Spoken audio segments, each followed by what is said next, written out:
श्रीलीलायतनं महीकुलग्रहं कीर्तिप्रमोदास्पदम्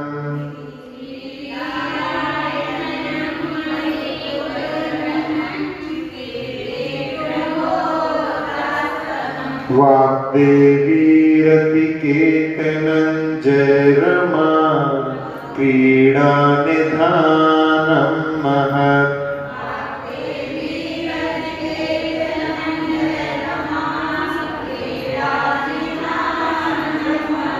सस्यात् सर्वमहोत्सवैकभवनं यः प्रार्थितार्थप्रदम्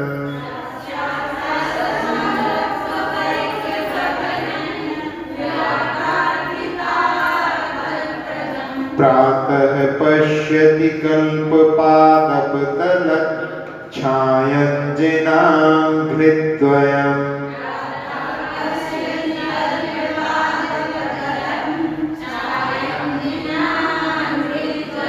शान्तं वपुः श्रवणहारिवचश्चरित्रम्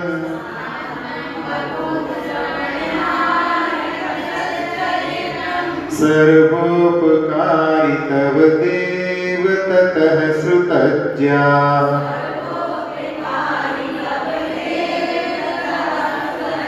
संसार मारो महास्थल रुद्र सांद्रच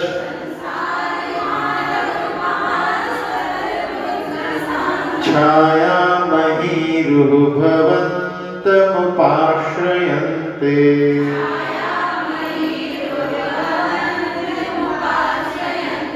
स्वामिन्नद्य विनिर्गतोऽस्मि जननी गर्वान्धकूपोदरा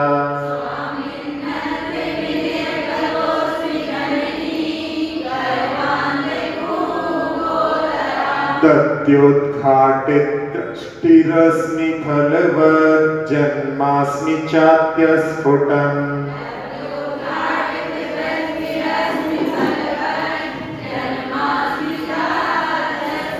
त्वामद्राक्षमहन्यदक्षपदानन्दाय लोकत्रयी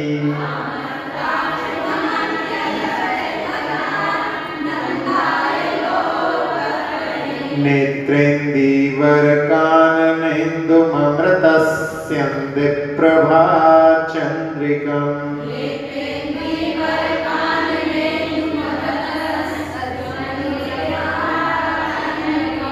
केवल अपन ने ये भूपाल चतुर्विंशति का प्रारंभ किया था, जिसके पहले काव्य में अपन ने देखा था कि जो मनुष्य प्रतिदिन प्रातः काल में जिन्हें भगवान के दर्शन करता है वह बहुत ही संपत्तिशाली होता है।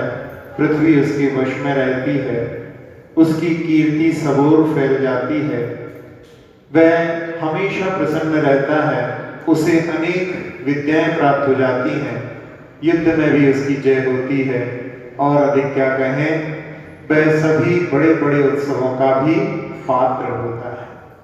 दूसरे काव्य में कि भगवान आपका शांत शरीर और कानों को प्रिय लगने वाले आपके वचन और आपका चारित्र सभी के लिए उपकारी है।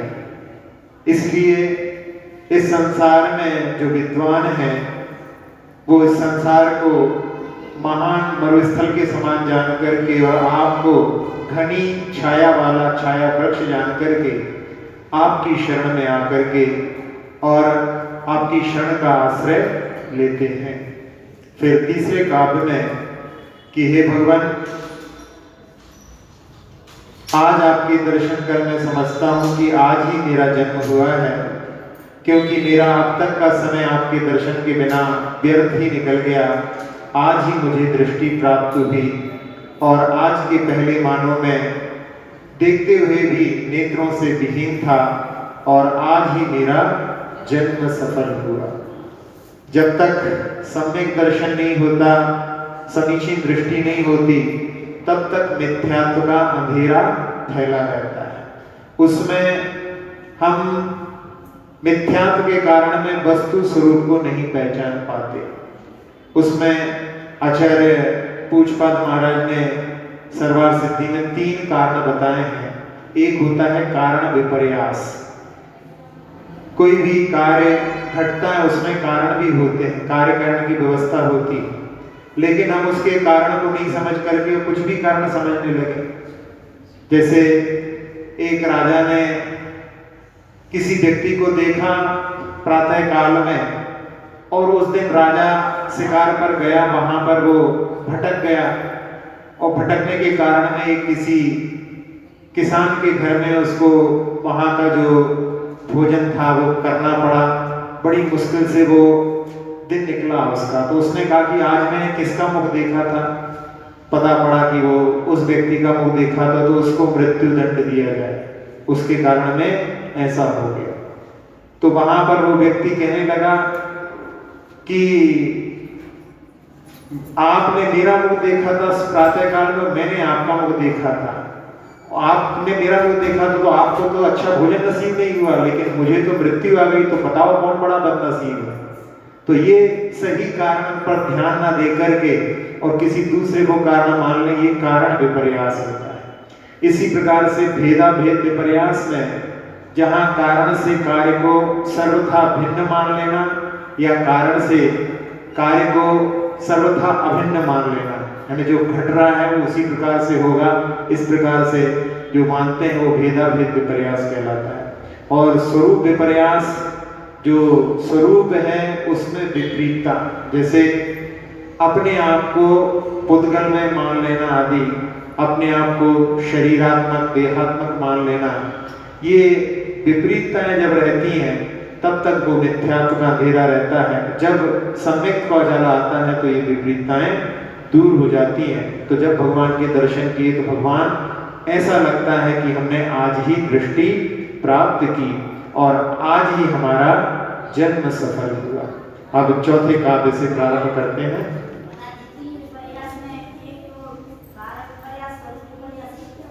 भेदा भेद विपर्यास। हाँ, चलिए चौथे काव्य पर। निःशेष त्रिदशेन्द्र शेखर शिखा रत्न प्रदीपावली सांद्रीभूत मृगेन्द्र बिष्टर तटी माणिक्य दीपावली क्वेयं श्री क्वच निस्पृहत्वमिदमित्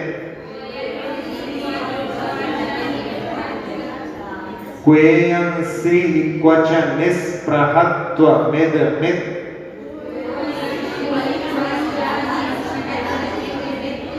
त्यूहातिगस्त्वादृशः त्यूहातिगस्त्वादृशः क्वेयं श्री क्वच निस्पृहत्वमिदमित्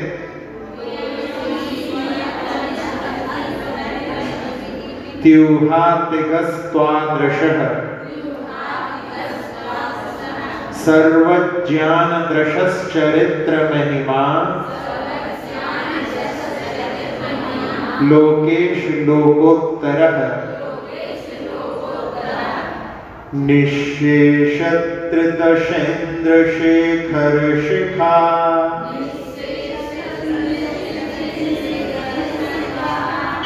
निःशेष त्रिदशेन्द्र शेखर शिखा रत्न प्रदीपावली सांद्रीभूत सांद्रीभूत मृगेन्द्र विष्टर तटी माणिक्य दीपावलिः क्वेयं श्रीः क्वच निःस्पृहत्वमिदमेत् त्युहातिगस्त्वादृशः सर्वज्ञानदृशश्चरित्रमहिमा लोकेषु लोकोत्तरः निःशेषत्रिदशेन्द्रशेखरशिखा रत्नप्रदीपावली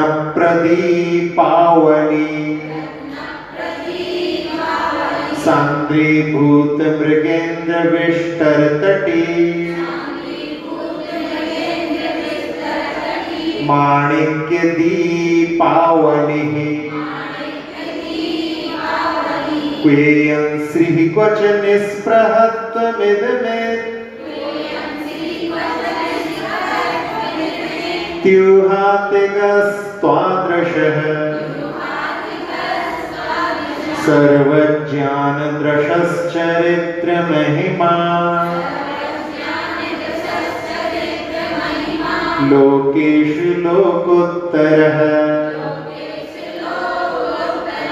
पढ़िए।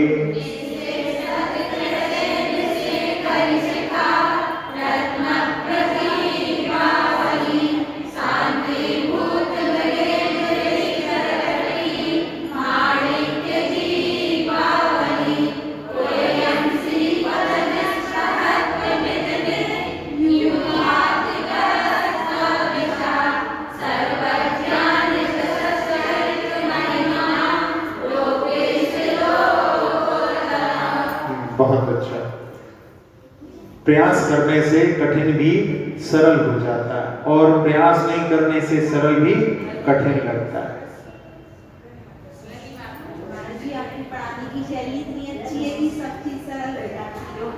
एक बड़े पंडित जी हुए हैं कैलाश चंद जी, वो उत्तर प्रदेश के रहने वाले थे और 10 वर्ष की उम्र में अपने 18 वर्ष के भाई के साथ में वो स्यादवाद विद्यालय बनारस गए और वहां पर उस समय में पंडित उमराव सिंह जी का कठिन वहां पर अनुशासन था, जिनको कि ज्ञान सागर जी महाराज ने भी जिनसे सीखा था, उनको भी गुरु के रूप में उन्होंने स्वीकार किया था। तो वहां पर वो गए और 3 दिन में ही 10 वर्ष का बालक जो है बिल्कुल ऐसा लगने लगा उसको कि यहाँ रहना संभव नहीं। तो उसने अपने बड़े भाई से रोते रोते बोला, तो बड़े भाई ने कहा कि ये तो यहाँ पे रहेगा तो पढ़ नहीं पाएगा, और मोह के कारण में कि एडमिशन तो करा दिया था लेकिन शाम को वापस जाने का मन बना दिया। अब बड़ा भाई तो छोड़ने आया था तो लौटेगा ही, तो उसी के साथ साथ में छोटा भाई ने भी सोचा हम भी चले चले। शाम को वहां पर हाजिरी लगती थी और हाजिरी लगने के बाद में वो सामान लेकर के निकलने लगे तो दरबान ने पूछा, तो उस समय डरते डरते कि बड़े भाई को छोड़ने जा रहा, और दोनों वहां पर तांगे में बैठ करके और रेलवे स्टेशन पहुंच गए। लेकिन उस समय में कोई ट्रेन ही नहीं थी, बहुत कम ट्रेन चलती होगी, 1904-05 की बात।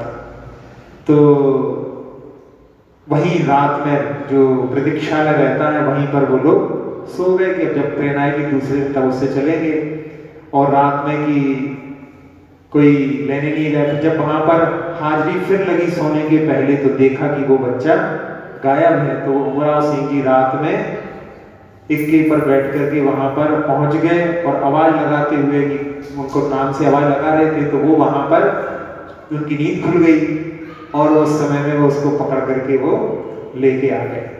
अब वो छोटा सा बच्चा 10 साल का, तो कई दिन तक, तो एक दिन तो बिल्कुल ऐसे ही निकला। फिर वो उमराव सिंह जी उसको जो पत्रिकाएं वगैरह छपती थी उस समय में भी छपती होंगी, तो उन पत्रिकाओं को दिखा दिखा करके उसका मन बहलाते रहे और फिर धीरे धीरे पढ़ने में जहाँ लगे तो फिर समय निकल गया। तो उन्होंने बाद में अपने संस्मरण में लिखा कि वो समय इतना कठिन था, यदि उस समय में उनके अनुशासन में यदि हम नहीं चलते या नहीं रहते वहां पर, तो हम जीवन में कभी भी उन्नति नहीं कर पाते। इसीलिए पहले पहले जिस समय थोड़ा जो फेज रहता है वो थोड़ा कठिन लगता है, लेकिन यदि हम उसमें हम थोड़ा सा प्रयास करें तो वो सरल हो जाता है और अपन उसके माध्यम से बहुत कुछ चीजें सीख जाते हैं जो अपने जीवन भर में अपने लिए बहुत बड़ी उपलब्धियां के रूप में बनी रहती है।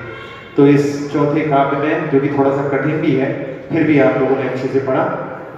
अब देखते हैं अपन। निशेष त्रिदशेंद्र शेखर शिखा रत्न प्रदीपावली सांद्री भूत मृगेंद्र बिष्टर तटी माणिक्य दीपावली। इतना बड़ा वाक्य, एक वाक्य पूरा समास के साथ में बनाया हुआ वाक्य है। तो यहाँ पर क्या कह रहे हैं कि निशेष, निशेष यानी सारे, शेष यानी होता है थोड़े और निशेष यानी सारे। त्रिदशेंद्र शेखर से कहा, त्रिदशेंद्र, त्रिदश जो शब्द होता है स्वर्ग के लिए आता है।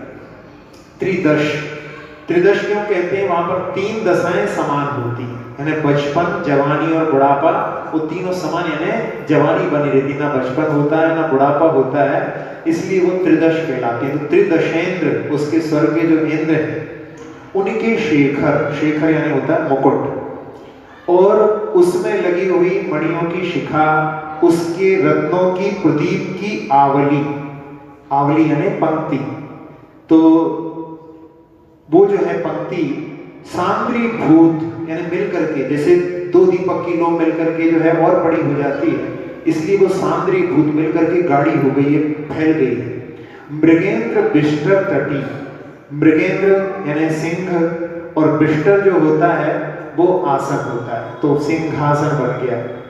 और उसकी तटी यानी जो तट है उसका, उसके ऊपर माणिक्य दीपावली, जब वो सारे इंद्र झुकते हैं भगवान के चरणों में, तो उनके मुक्तों की जो निकलने वाली जो आवाज है वो भगवान के जो सिंहासन की तट पर है, वहां पर वो पूरी सांद्रीभूत होकर के दीपों की आवली जैसी बन जाती है। तो वो जो है ऐसा जो है वहां का दृश्य, क्वेयम श्री, इयम श्री क्वा, ऐसी लक्ष्मी के जहां पर सारे इंद्र भगवान के चरणों में झुके हों। और इधर क्या कह रहे हैं? अच्छा, इदम निष्प्रहत्व को, कहां भगवान आपका निष्प्रह बना कि उस सिंहासन को भी स्पर्श नहीं करते, उससे भी 4 अंगुल ऊपर बैठे रहते हैं, उसको भी छूने का भी भाव नहीं करता। लेकिन यहाँ देखो दुनिया में उस सीट के लिए कितने लोग कितने प्रकार से लड़ते रहते हैं, अभी तो यही चल रहा है। तो कहां वो आपका निष्प्रह बना? और क्वा इति लोके स्वादृशः, और भगवान आपके समान लोकोत्तर, जो आपके सर्व ज्ञान सर्व दृश्य, यानी आपके पास में पूरा केवल ज्ञान केवल दर्शन, सबको जानने वाला सबको देखने वाला आपके पास में ऐसा, और आपके चरित्र की महिमा कहां? लोकेश, हे लोकेश, भगवान के लिए संबोधन करते हुए कि ये लोकोत्तर है, इस संसार में कहीं भी देखने में नहीं आता। और कैसा है? ऊहा तिगा अस्ति, यहाँ पर हमारा तर्क ही, तर्क के अगोचर है, तर्क का वहां पे विषय नहीं होता है। यहाँ तो ये देखते हैं कि जिसके पास में जितनी जितनी संपत्ति बढ़ती है वो उतना उतना संपत्ति से और ज्यादा आकर्षित होकर के उसको ऐसा बिल्कुल उसी के ऊपर बैठना चाहता है। और आपके यहाँ पर ऐसी संपत्ति, ऐसा ज्ञान लोके लोकेश लोकोत्तर है, इस लोक में कहीं भी देखने के लिए नहीं मिलता है। और साथ ही साथ में कह रहे हैं कि वो आपके चारित्र की सर्वश्रेष्ठ, जो आपके चारित्र की महिमा है वो तर्क के अगोचर है, यानी तर्क का विषय नहीं बन सकता।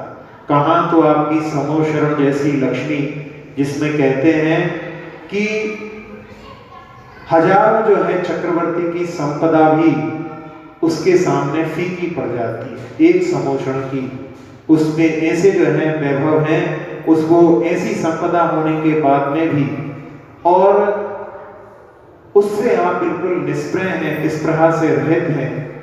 इससे मालूम होता है कि आपका जो चारित्र, जबकि आपके पास में पूरा ज्ञान पूरा दर्शन है, फिर भी ऐसा क्यों है? तो ये तर्क का विषय नहीं है। हम इसको तर्क के माध्यम से सिद्ध नहीं कर सकते, क्योंकि संसार में तो हमको सारा उल्टा ही दिखाई देता है। संसार में कैसी स्थिति होती है कि बहुत बड़ा अरबपति अमेरिका का जब मरने लगा तो उससे पूछा कि कोई इच्छाएं शेष रही क्या? कहले हमेशा से इच्छाएं बनी रही, उनकी इच्छाओं की कभी भी पूर्ति नहीं हो पाई। कहले क्या आखिरी इच्छा क्या थी आपकी? कहले जब मैंने अपना कार्य प्रारंभ किया था तो मेरे पास में $10 थे और बढ़ते बढ़ते बढ़ते 10 अरब डॉलर हो गए, और आखिरी इच्छा मेरी ये और थी कि इसके सामने एक और शून्य लग जाए, 10 के $100 हो जाएं, 100 अरब डॉलर हो जाएं, ऐसी मेरी मन में इच्छा थी। तो आखिरी के समय में भी वहां पर छोड़ने की इच्छा नहीं होती, और कहाँ आपका ऐसा वैभव जिसके प्रति आपकी ऐसी निष्प्रहता। तो यहाँ पर इसी बात के लिए कहा गया है, एक बार एक व्यक्ति ने 30,000 रुपए ATM से निकाले। ऑटो ड्राइवर था, अपनी माँ के इलाज के लिए पत्नी ने अपने पर्स में रख लिए, और एक बस में बैठ करके वो लोग जा रहे थे, और बस में जब टिकट के लिए पत्नी ने पर्स खोला तो उसमें पैसे सारे गायब। तो वो तो देख करके ही बेहोश हो गई कि इतनी सारी संपत्ति हमारी चली गई। तो उस समय में वो बेहोश हो गई, तो उधर जो कंडक्टर था बस का, उसने पूछा क्यों, क्या हो गया? तो उसने कहा कि हम लोग अभी 30,000 रुपए लेकर के चढ़े थे और इसमें से तो गायब हो गए। तो उस कंडक्टर ने बोला कि आप जब चढ़ रहे थे तो 3 महिलाएं जो है इस बस से उतरी थी, और वो बिल्कुल आपके बिल्कुल समीप से गई थी, मुझे हो ना हो उन लोगों ने आपके पैसे निकाले। तो उसने कहा कि तुम मेरी पत्नी को संभालना, मैं जाकर के पकड़ता हूँ। अरे पत्नी बेहोश पड़ी हुई है, उसकी इसको चिंता नहीं है, लेकिन वो 30,000 रुपए के लिए उसने उसको छोड़ करके, और उसने बताया कि जब इस बस से उतरी थी वो, और सामने कोई सी बस आ रही थी, बस ही बता दी कि उस बस में वो चढ़ी। तो उसने वहां पर उतर करके लिफ्ट मांगी किसी से, भैया हमको वहां ले चलो, और उसमें बैठ करके वो, साथ में मोबाइल था तो मोबाइल से अपने दोस्तों को फोन कर दिया, और उस समय में वहां पहुंचा तो वहां पता पड़ा कि वो तो इंदिरा नगर कॉलोनी उतर गई हैं। तो वो वहां पर इंदिरा नगर कॉलोनी पहुंचा, उसके मित्र वगैरह भी आ गए, और वो उस कॉलोनी के बाहर के लोगों से पूछा, तो कहा हाँ यहाँ पे 3 महिलाएं जो है अभी कॉलोनी के अंदर गई हैं। वो वहां भी गया, तो उस समय में वो महिलाएं वहां पर दिख गई। तो उसने उनसे कहा, तो वो लोग जो है इनके ऊपर ही जो है उल्टा आरोप करने लगे। तो लोग जो है समझने लगे कि ये व्यक्ति इनको परेशान कर रहा है, तो वो लोग इनके ऊपर जो है करने लगे। इतने में 2 भाग गई, और वो जो है वहां पर उसके मित्र भी आ गए। उसने कहा कि इन्होंने हमारे पैसे लिए, एक को ने पकड़ लिया, फिर बाद में उसने कबूल किया और एक गटर में उन्होंने उसको छुपा करके रखा। बहुत मुश्किल से जाकर के वो पैसे मिले, लेकिन उसके प्रति कि कैसे जो है प्राप्त हो जाए, वहां पर पत्नी बेहोश पड़ी हुई है, उसकी चिंता नहीं है, लेकिन उस पैसे के लिए वो भागा जाए। तो ये संसार में देखा जाता है, बिल्कुल विपरीतता देखी जाती है, और कहाँ आपके पास में ऐसी संपदा और उसके बाद में भी आप उससे निष्प्रह हैं। तो ये भगवान जो कुछ है वो सब करके अगोचर है। वो उदाहरण भी जो सहजानंद जी बंडी ने अपने प्रवचनों में दिया है कि वो एक चूहा जिसने 20 सिक्के किसी सेठ के जो उसमें बटुए में रखे थे उसको प्राप्त हो गए, तो उसने अपने बिल में उनको रख लिया और रोज निकाल करके उनको बाहर और उसके ऊपर नृत्य करता, फिर एक एक उठा करके अंदर रखता। एक दिन जो है सेठ जी की नजर उस पर पड़ गई और उन्होंने देख लिया कि ये निकाल रहा है, तो उन्होंने गिनते रहे। जब पूरे निकाल लिया, वो इधर उधर गया तो फिर पूरे पूरे उठा लिए। अब वो चूहा ऐसा बिल्कुल जैसे कि सब कुछ छीन लिया हो उसका, इधर उधर भागे, और जब उसको वो संपत्ति नहीं मिली तो वहीं उसने अपने प्राण छोड़ दिए।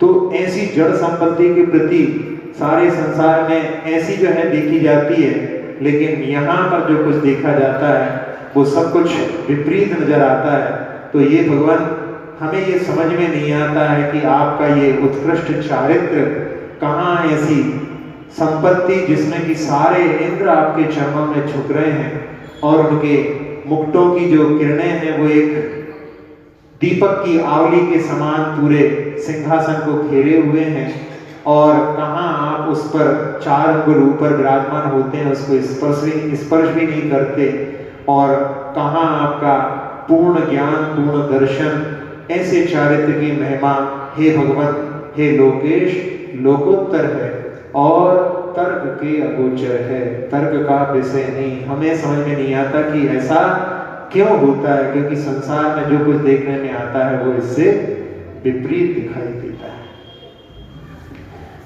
स्तोत्र ये निराला,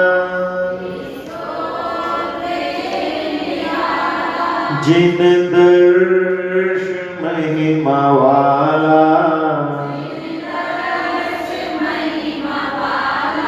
आओ पढ़े सब मिलकर, जिन गुण की है ये माला,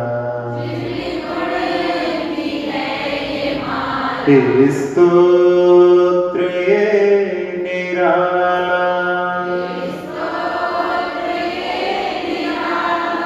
मुकुटों की मणि छाया,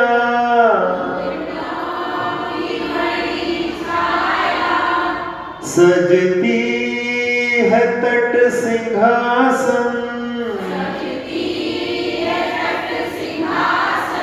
नत इंद्र ऐसा वैभव, निष्प्रह तापसी जिन, प्रभु तर्क के अगोचर, चारे नेत्र आप धारा,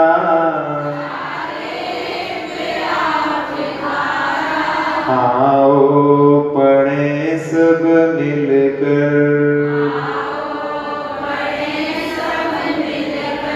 जिन गुण की है ये माला,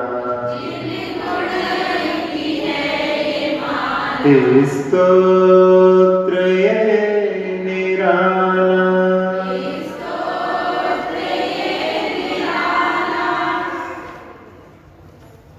पांचवें काव्य पर राज्यं शासन कारिनाक पतियत, त्यक्त्यंत्रणा हेला निर्दलित त्रिलोक महिमा। हाँ, यहाँ पर जब निर्दलित खत्म होता है तो त्रि सामने आ रहा है, तो यहाँ पर स्वराघात होता है, उसमें ता में ता मिला लिया जाता है। हेला निर्दलित त्रिलोक महिमा। अपन लोग हिंदी में भी करते हैं, अपन लोग पढ़ते हैं भवनत्रिक में सुरतन धरे। भवनत्रिक नहीं बोलते, भवनत्रिक। तो हिंदी में भी अपन लोग करते हैं, संस्कृत में तो मूल रूप से होता ही है। तो हेला निर्दलित त्रिलोक महिमा, यन मोह मल्लोजितः, लोका लोकमपि स्वबोध मुकरस, स्यन्तः कृतं यत्त्वया, सैषाश्चर्य परंपरा जिनवरक, क्वान्यत्र संभाव्यते। राज्यं शासन कारिणाक पतियत,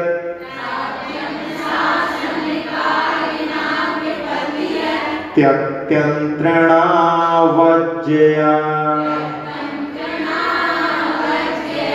हेला निर्दलित त्रिलोक महिमा, यन मोह मल्लोजितः, लोकालोकमपि स्वबोध मुकरस, स्यन्तः कृतं यत्त्वया, सैषाश्चर्य परंपरा जिनवर क्वान्यत्र संभाव्यते राज्यं शासनकारिणाकपतियत्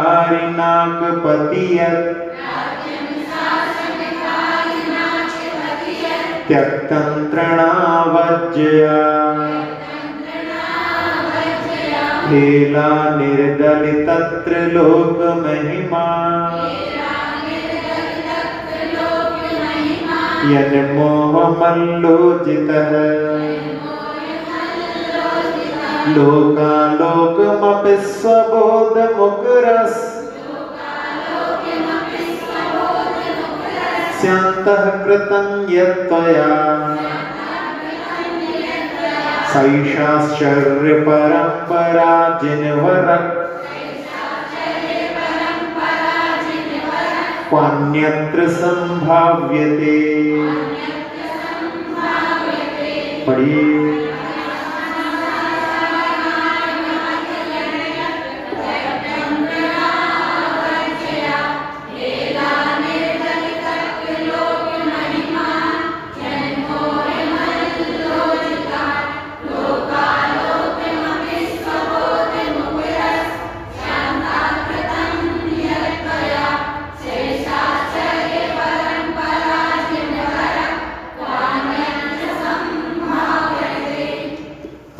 इस काव्य में जिनवर भगवान के संबोधन के लिए गणधर देवादियों में जो श्रेष्ठ हैं,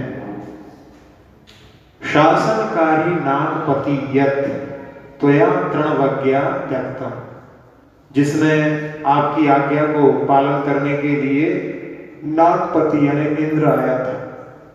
भगवान के पूरे जीवन में, तीर्थंकरों के जीवन में गर्भ कल्याण से लेकर निर्वाण कल्याण तक वो बहुत समय तक यहीं रहता है, भगवान की पूरी सारी व्यवस्थाएं करता है। तो जिनकी आज्ञा का पालन करने वाला इंद्र है, ऐसे राज्य को आपने तृणावज्ञा त्यक्तम, जैसे तृण को कोई छोड़ने में उसको कोई मन में ऐसा नहीं लगता, उसको ऐसे ही अलग कर देते हैं, ऐसे ही आपने ऐसे राज्य को भी आपने छोड़ दिया। अनादर की बुद्धि से आपने ऐसे राज्य को भी छोड़ दिया। और जिसने हेला निर्दलित त्रिलोक महिमा मोह मल्लह यज्जितः, जिस मोह ने पूरे लोक को अपने बस में कर रखा है, अनायास ही खंडित कर दी है तीन लोक के जीवों की महिमा जिसने, ऐसे मोह रूपी मल्ल को भी आपने जीत लिया। पूरा संसार जिसके बस में है उसको भी आपने बस में कर लिया, उसको जीत लिया। और यत् लोकालोकम अपि स्वबोध मुकरस्य अंतःकृतम, और आपने लोक और अलोक सभी को अपने ज्ञान रूपी दर्पण में सब कुछ समा लिया।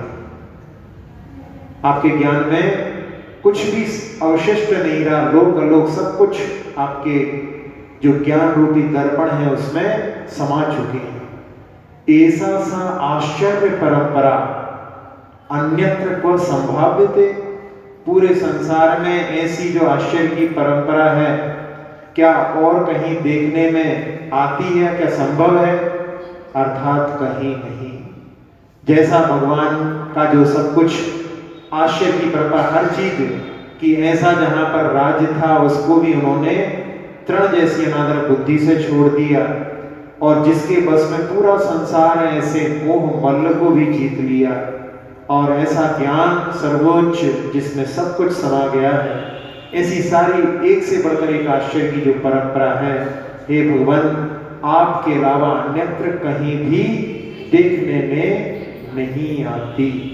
ऐसा जो है भगवान का स्वरूप दर्शन करते करते कैसे भावों को भा सकते हैं, ये कवि भूपाल के इस काव्य के माध्यम से अपन सीख सकते हैं। तो तृण की बुद्धि से कोई चीज छूट भी जाए, कोई चीज कहीं पर रह जाए तो उसके ही जो है अटके रहते हैं, उसको भी छोड़ने की इच्छा नहीं होती। सल में भी कई बार तो कई बरसों तक कि वो चीज जो है हमारी खो गई, पूछ ली जाए तो वो कहीं पर जो है चोरी हो गई थी तो उसमें पूछ लिया जाए बहुत समय तो हाँ वो उस समय में वो हमारी चीज चली गई थी, तो उससे भी अभी भी अटैचमेंट, छूटने के बाद में भी उससे भी जो है कुछ ना कुछ जुड़ाव बना रहता है।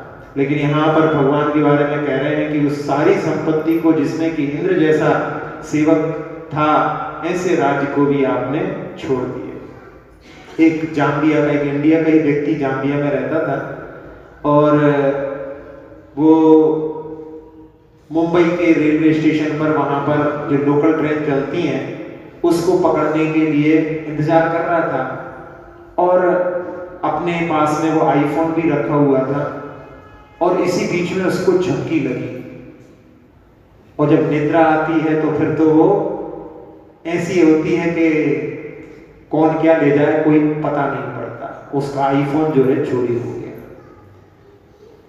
कुछ सेकंड्स की बात है और वो हाथ से चला गया। अब उसकी जब नींद टूटी तो वो विदेशों में रहता था, उसका व्यापार बहुत बड़ा था और उसमें सारे बिजनेस की सारी जानकारी उसके उसमें थी, तो अब उसको छोड़ने के लिए कहीं से कहीं तक तैयार नहीं था। तो उसने जाकर के वहां पर जो रेलवे पे ही जो जीआरपी पुलिस वाले जो रहते हैं वहां पर बोला कि रिपोर्ट लिख दो, कि आज नहीं कल लिखेंगे। तो वो वहीं पर स्टेशन पर ही, प्लेटफॉर्म पर ही ठहर गया कि अब मैं यहाँ से जब रिपोर्ट लिखा के जाऊंगा नहीं जाऊंगा। वहीं रात में वो रुका, वहीं के जो स्टॉल वगैरह रहते हैं वहीं से उसने खाया, वहीं पर सोया और उसने 2-4 दिन तक प्रयास किया। तो उसके वहां पर रात में वहां पर बहुत सारे लोग ऐसे भी आते थे जो इसी प्रकार का कार्य करते थे, तो उनसे बात करते करते पता पड़ गया कि सब कुछ यहाँ पर सब मिली जुली भगत रहती है, यहाँ पर पुलिस के माध्यम से कभी भी कुछ चीज प्राप्त नहीं हो सकती। यदि तुम्हें प्राप्त करना है तो यहीं पर कुछ कोशिश करना पड़ेगी। तो वो वहीं पर रात को रुका, कई रातों रुका, 15 दिन तक वो वहीं पर प्लेटफॉर्म पर गए ही नहीं कहीं, वहीं पर जो है सब कुछ पूरा उसने अपना घर जैसे ही बना लिया। फिर उसमें एक कोई ने बताया कि वो जो कैमरे होते हैं उसमें कुछ फुटेज मिल जाए तो उसके लिए 4000 रुपये दो, तो उसने वो 4000 रुपये दिए, लेकिन वो भी जो है चले गए, कोई कुछ नहीं बात हुई। फिर बाद में कोई शबनम नाम की एक औरत वहां पर, उसने कहा कि तुम मुझे 14,000 रुपये दोगे तो तुम्हें कुछ दिनों के बाद में मिल सकता है। तो उसने कहा कि मैं पैसे की व्यवस्था करता हूँ, और वो समझ गया और उसने जाकर के पुलिस में कहा कि ये जो है महिला है, इसने मुझसे मांगे और ये दे सकती है, तो इसका मतलब पक्का है कि इनके पास में वो चीज है। फिर उन्होंने कहा कि ठीक है, और वो एक जोड़ी और थी और ये महिला, तीनों को वो वहां पर पुलिस ने अगले दिन देखा तो वहां पर वो बैठे हुए थे। फिर उससे कुछ पेपर पर साइन कराए और फिर उसको जो है मोबाइल वहां पर मिल गया। तो मिलने के बाद में वहां की जो पुलिस थी उसमें लिखवाया था कि पुलिस की मदद से, पुलिस के द्वारा ये प्राप्त हुआ है। उसमें पुलिस को ही मतलब वो मिला कि इन्होंने प्राप्त करवाया, और साथ साथ में पुलिस के जो वहां पे जो अधिक जो थे सारे लोगों ने उसके साथ में फोटो खींची कि भैया ऐसा व्यक्ति हमने आज तक दुनिया में नहीं देखा कि उसने रेलवे स्टेशन को ही अपना घर बना लिया, यानी वो उसके प्राप्त करने के लिए ऐसी लगन, धन के प्रति यानी उसकी जो भी संपत्ति है उसके लिए ऐसी लगन कहीं पर नहीं देखी। मतलब कहने के लिए यहाँ पर उदाहरण इसलिए दिया जा रहा है कि व्यक्ति जो चीज चली भी जाती है उसको भी भूलता नहीं है, उसको भी प्राप्त करने की कोशिश में ही लगा रहता है। और यहाँ भगवान के बारे में कह रहे हैं कि वो सब कुछ तृण की जैसे अनादर बुद्धि से उन्होंने छोड़ दी है। आखिरी में भी एक वृद्ध थे और बड़े कंजूस थे, उन्होंने कुछ भी खर्च नहीं किया था। पुत्रों को बुला करके आखिरी में समझाने लगे कि ज्यादा खर्च मत करना हमारे अंतिम संस्कार में भी। तो एक बोलता है कि हम कार में रख करके आपको शमशान स्थल पर ले जाएंगे, तो दूसरा बोलता है पेट्रोल नहीं जलेगा क्या, तो दूसरा बोलता है कि ऐसा करेंगे साइकिल पे बांध करके ले जाएंगे, तो फिर तीसरा बोलता है टायर नहीं घिसेंगे क्या, तो समझ गया ये तो तमसली पड़ गए। फिर उसने समझ में आया कि हम बीमार पड़ गए, कोई देखने भी नहीं आता, कभी कुछ दान नहीं किया, किसी का सहयोग नहीं किया, तो लोग मुझे पूछने क्यों आएंगे। तो उसको समझ में आ गई कि ये तो जो है हमसे भी बढ़कर गए हैं, तो इसमें यहाँ पर कुछ सार नहीं है। उसको समझ में आया, वो दुकान पे गया, अपनी सारी संपत्ति का आधा भाग उसने जो संस्थाएं चलती थी जो लोकोपकार वाली, उसमें दान दिया। तो फिर बहुत सारे लोग उसके प्रशंसक हो गए और फिर वो चैन की नींद जो है वहां पर सो पाए। तो जो संपत्ति के प्रति ऐसी भावना होती है उसके लिए यहाँ पर कहा। एक और पहले भी सुनाया था कि एक वृद्धा जो है मरणासन्न थी और उसके पास में कोई बैठने के लिए जाते हैं, देखने के लिए जाते हैं, तो उसने अपनी चूड़ी उतार करके पकड़ा दी कि भैया इसको जो है वो कहीं पर कलश में इसको लगा देना। उसकी बहू देख रही थी तो उसने देख करके जैसे ही वो बाहर निकली उसे कहा निकालो चूड़ी निकालो, अभी हमारे घर में हिस्सा बांटा नहीं हुआ है, इसको दे करके जाओ। अब वो जो है वहां पर वो कुछ नहीं कर पाई, उसको देना पड़ा वहां पे। अब वो आकर के पूछती है कि महाराज जी अब इसमें हम क्या करें, हमारा पाप तो नहीं है।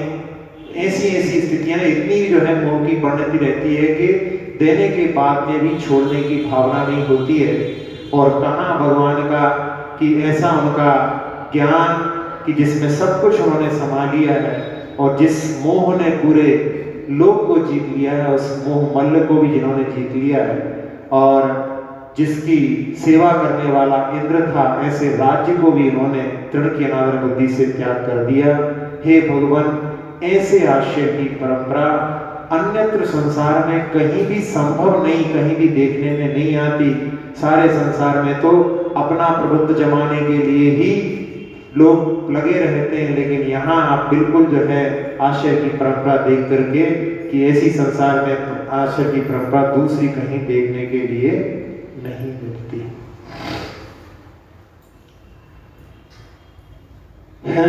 इंद्र आप अनुचर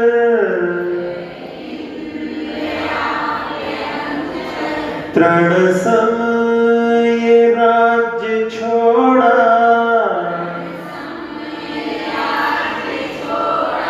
त्रिभुवन सहज जो जीता,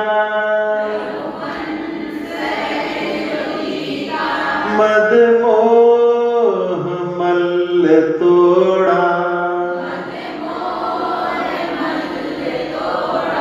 सर्वज्ञ सविस्मय, जग में क्या कोई धारा,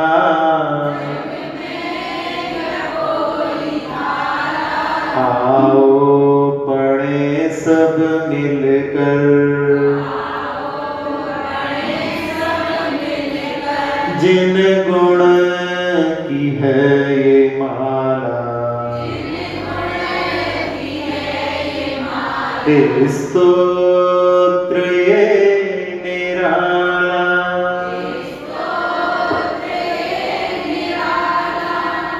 चलिए छठे काव्य पर, ये भी शारदी बेकड़ी है। दानन ज्ञान धनाय दत्तमस्कृत, पात्राय सत्वृत्तये, क्षीर्णान युग्र तपांसि तेन सुचिरम, पूजाश्च भव्यः कृताः, शीलानां निचयः सहामलगुणैः, सर्वः समासादितो, दृष्टस्त्वं जिन एन दृष्टि सुभगः, श्रद्धा परेण क्षणम्, दानं ज्ञान धनाय दत्तमस्कृत,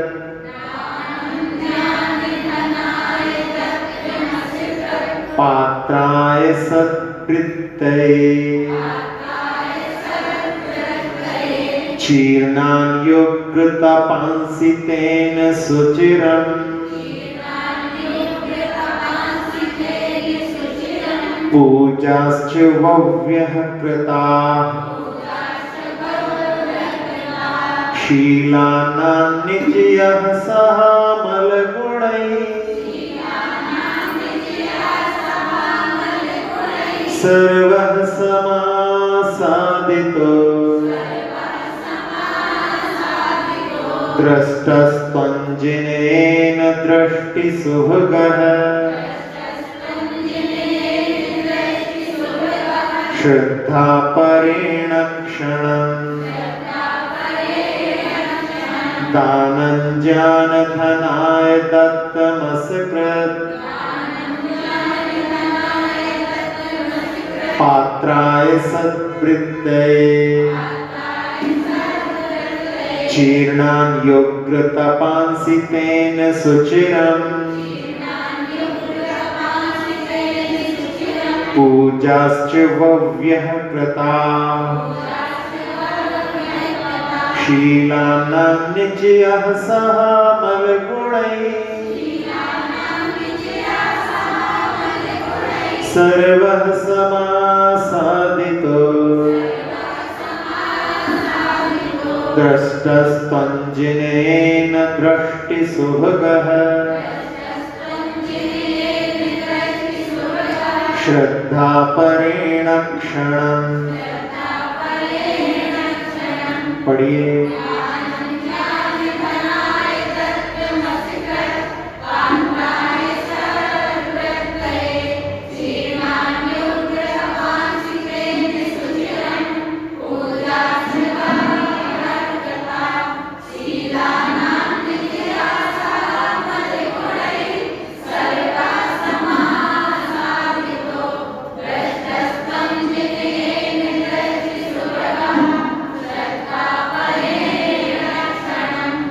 हाँ, इस छठे काव्य में कवि भूपाल भगवान की स्तुति करते हुए कह रहे हैं, जिन भगवान का संबोधन कि जिन्होंने रागादियों को जीत लिया है, दृष्टि शुभगा, यानी जो आंखों को प्रिय लगने वाले हैं, तुम एन श्रद्धा परेण क्षण दृष्टा, आप जिसके द्वारा श्रद्धा से भर करके क्षण भर भी देखे जाते हैं, तेन ज्ञान धनाय सद्वृत्तये पात्राय असकृत दानम दत्ता, उसके द्वारा जिनका ज्ञान ही धन है, ऐसे सत्पात्र के लिए असकृत यानी कई बार दान दे दिया। यानी जो सत्पात्र के लिए जिनका ज्ञान ही धन है, ऐसे पात्रों के लिए कई बार दान दिया, उसमें जितना पुण्य का अर्जन होता है, उतना क्षण भर में जो भगवान आपको श्रद्धा से भर करके देखता है, उसमें उतना पुण्य प्राप्त होता है। इसका मतलब ये नहीं समझना कि भाई एक बार देख लो बाकी सब फुर्सत हो गई। यहाँ तो बता रहे हैं, दर्शन की महिमा बता रहे हैं कि दर्शन से भी कितना पुण्य का अर्जन होता है, या दर्शन के माध्यम से भी संसार कितना स्तोक बच सकता है, जितना उतना कार्य करने के बाद में, और उतना ही एक बार क्षण भर के दर्शन से भी इतना। लेकिन साथ में लिखा है श्रद्धा परेण क्षण, श्रद्धा से भर करके। और क्या है, एक कहीं पे नहीं पूर्ण हुआ अभी तो, ये तो एक पार्ट हुआ है। दूसरे पार्ट में कह रहे हैं उग्र तपांसी चीर्णानि सुचिरम, यानी उग्र तपों को चिरकाल तक तपा हो, उसमें जितना निर्जरा है, उतनी निर्जरा भगवान के एक क्षण में श्रद्धा से भर करके दर्शन करते हैं। फिर इसके बाद में वव्य पूजा कृता, बहुत सारी भगवान की पूजाएं भी की हों, विधान आदि की हों, चिरकाल तक बहुत सारी भगवान की पूजाएं विधान किए हों। और अमर गुणई सह, निर्मल गुणों के साथ में, शीला नाम, जो सप्तशील होते हैं, शील व्रत होते हैं, तो शील व्रतों का सब समूह, और उसमें भी निचयः समासादितः, यानी शील व्रतों के सारे निर्मल गुणों के साथ में शील व्रतों के सब समूह को प्राप्त कर लिया हो। इन सबको मिलाकर के जितना फल प्राप्त होता है, उतना श्रद्धा पूर्वक क्षण भर भगवान के दर्शन करने से भी प्राप्त कर सकते हैं। यानी भगवान के दर्शन की महत्ता बताने के लिए बाकी सब चीजों को उसके तुलनात्मक दृष्टि से यहाँ पर रख रहे हैं। मतलब यहाँ पर ये भाव नहीं है कि वो सब चीजों को छोड़ करके केवल दर्शन कर लो, लेकिन यहाँ बता रहे हैं कि दर्शन की भी कितनी महत्ता है कि अपन दर्शन को ऐसा ही ना समझे। दर्शन करते समय में बहुत सारे लोगों की ऐसी दृष्टि रहती है कि खाना पूर्ति, कि भाई मंदिर नहीं जाएंगे तो लोग क्या कहेंगे, तो इसलिए मंदिर आते हैं और मंदिर में भगवान के दर्शन भी करते हैं, लेकिन भगवान की ओर दृष्टि भी नहीं जा पाती। ऐसा भी कई बार हो जाता है, भगवान को निहारते तक नहीं। एक जगह पर जहां वेदी का कुछ कार्य होना था, वहां से जिन बिंबों को वहां से दूसरी जगह पर प्रतिष्ठापित कर दिया था। फिर भी लोगों को, कुछ लोगों को जानकारी नहीं थी और वो वहां पर आए और वहां पर वेदी पर भगवान नहीं है, लेकिन फिर भी रोज दर्शन करते हैं और वो वहां पर पुण्य चढ़ा करके चले भी गए। और लोगों ने पूछा दर्शन कराए? कहले हो दर्शन कराए। कहले कहाँ गए थे? कहले वहीं मंदिर में। कहले वहां भगवान तो है नहीं है। कहले अरे हम तो दर्शन कर दिया, शर्त लगा दूंगा। अब समझ में आता है कि वहां पर भगवान की ओर दृष्टि भी नहीं जाती। तो ऐसी स्थिति, केवल ऐसा नहीं कि अपन कोई दूसरों के ऊपर, अपन भी कई बार ऐसे ही दर्शन भी नहीं करते, बस केवल एक जो कहना चाहिए कि रोज रोज का जो रूटीन है उसको केवल पूर्ण करते हैं। तो ऐसा ना हो, इसलिए यहाँ पर ये कवि महोदय कि भगवान के दर्शन का कितना महात्म्य है, ये इस बात के लिए लिखा है। यहाँ पर सील के जो है 18,000 गुण होते हैं और 18,000 से गुणों से युक्त होता है और 84 लाख उसमें उत्तर गुण भी होते हैं। ऐसे जो है यहाँ पर निर्मल उन सील व्रतों का पालन किया हो, इसकी वर्णन यहाँ पर किया गया। भगवान की प्रतिमा को एकटक होकर के देखना चाहिए। दर्शन करने जब आते हैं तो भगवान की प्रतिमा को बहुत, जिसको वो उसमें कहते हैं दृष्ट्वा भवन्तम अनिमेष विलोकनीय, अनिमेष देखने योग्य भगवान की प्रतिमा उस समय में। और प्रतिमा से ऊपर उठ करके जो प्रतिमा जिनकी है उनसे जो संबंध हो जाए तब वो सही दर्शन होते हैं। एक बार आचार्य श्री झिरनों के मंदिर में वहां पर भगवान के दर्शन कर रहे थे। वहां बड़ी बड़ी प्रतिमाएं जो कहीं बाहर समझगढ़ आदि से लाई हुई हैं, तो उनके दर्शन कर रहे थे। तो दर्शन करते करते जो साथ में थे उन्होंने पूछा आचार्य श्री ये कौन सी भगवान की प्रतिमा है? तो आचार्य श्री कहे बीतराग भगवान की प्रतिमा है। फिर कहा आचार्य श्री इनका चित्र चिन्ह कौन सा है? तो इनके बीतरागता ही चिन्ह है इनका, बस और कुछ मत देखो, भगवान को देखो, बीतरागता देखो। और अपन जो है इधर उधर की चीजों में उलझ जाते हैं और भगवान के दर्शन का जो महात्म्य है वो नहीं समझ पाते। तो यहाँ जो भगवान के दर्शन के लिए यहाँ पर महात्म्य बताने के लिए इस काव्य में कि जिसने चिरकाल तक जो पूजाएं की हो बहुत सारी और बहुत उग्र तप को बहुत समय तक किया हो और सत्पात्रों के लिए जिनका ज्ञान ही धन है, ऐसे पात्रों के लिए कई बार दान दिया हो और निर्मल शीलों का अमल गुणों के साथ में पालन किया हो, तो वैसा जो है उनके माध्यम से जो पुण्य किया जो निर्जरा होती है, वो निर्जरा जो भगवान आपको, जो कि दृष्टि सुभग है, जिनको देखने के लिए देखने में आनंद की अनुभूति होती है, क्षण भर श्रद्धा परेण क्षणम दृष्टम तुम जने, जिसके द्वारा क्षण भर भी देखा जाता है, उसके माध्यम से उसको उतने फल की भी प्राप्ति हो सकती है। किया पात्र दान उत्तम चिरकाल तप का पालन, व्रतशील सप्तमाला, पूजा विधान अनगिन, क्षण भर भी श्रद्धा से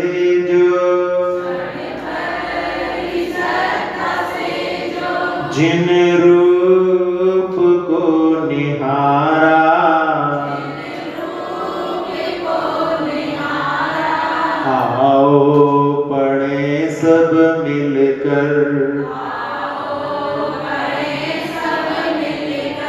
जिन गुण की है ये माला,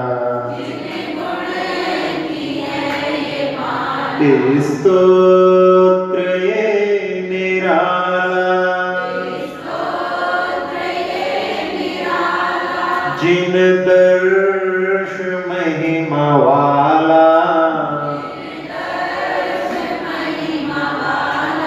आओ पढ़े सब मिलकर, जिन गुण की है ये माला, स्तोत्र ये निराला,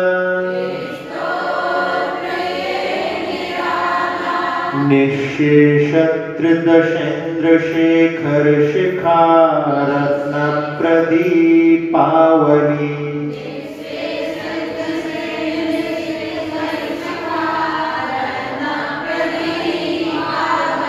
सांद्रीभूत मृगेन्द्र बिष्टर तटी माणिक्य दीपावली,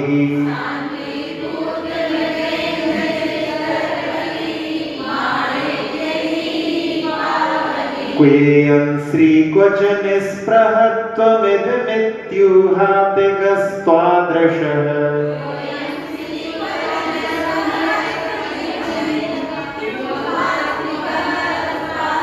सर्वज्ञान दृशश्चरित्र महिमा लोकेश लोकोत्तरः,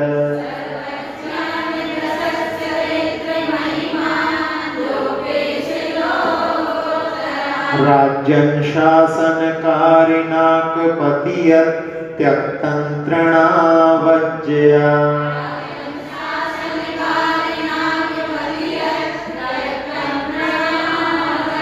हेला निर्दलितत्र लोक महिमायन मोह मल्लोचितः,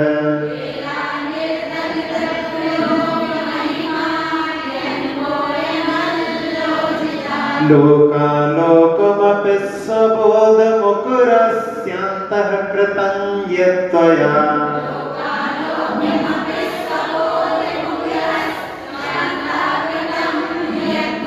सैषाश्चर्य परंपरा जिनवर क्वान्यत्र संभाव्यते,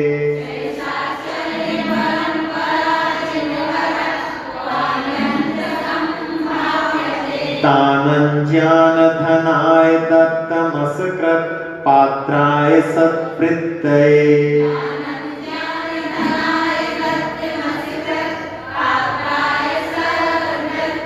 क्षीणान् योग्यतपांसि तेन सुचिरं पूजाश्च वव्यः कृताः,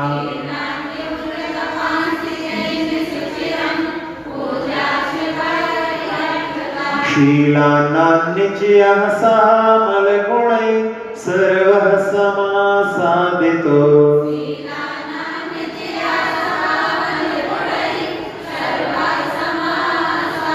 द्रष्टस्त्वञ्जिनेन दृष्टिसुभगः श्रद्धापरेण क्षणम्,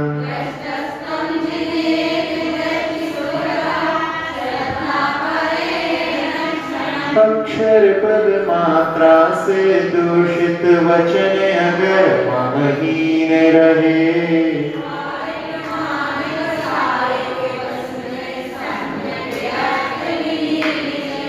जिन वाणी माता मेरी सब त्रुटियों को क्षमा करें,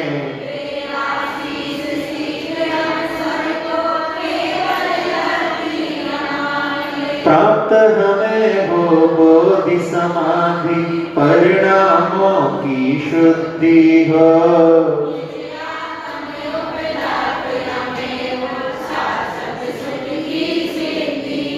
चिंतित वस्तु दात्री माता चिंतामणि उपमा भाती,